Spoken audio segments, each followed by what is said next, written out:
In today's video, I am going to teach you how to A and B test sequence on Activecampaign. Start by opening Activecampaign and going into the automation where you want to run your test. You should already have your automation built up to the point where subscribers are ready to receive the email you want to test. When you are in the automation builder, find the spot in the workflow where the test should begin and click the plus icon to add a new action. From the menu that opens, choose Conditions and Workflow, then select Split. This split action is what lets you send contacts down different paths so you can compare results like opens, clicks, or replies between two versions of the same email. Next, choose Even Split. This is the standard option for an A and B test because it divides contacts randomly between two paths.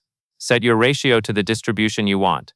A common setup is 50/50ths, so each email version gets an equal chance to perform. Keeping the split balanced helps you interpret results more confidently, especially when your audience size is not very large. Once your ratio is set, click Apply to place the split into your automation. Now you will see two branches, typically labeled Path A and Path B. On Path A, click the plus icon and choose Send an Email. This will be your first version of the message. You can create a new email or select an existing one, depending on how you manage your templates.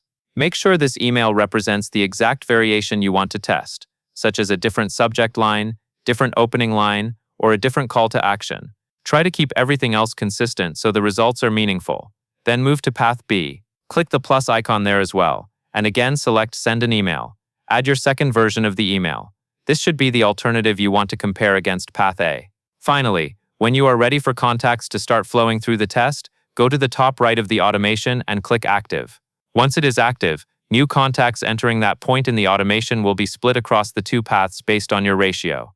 That covers everything you need to know.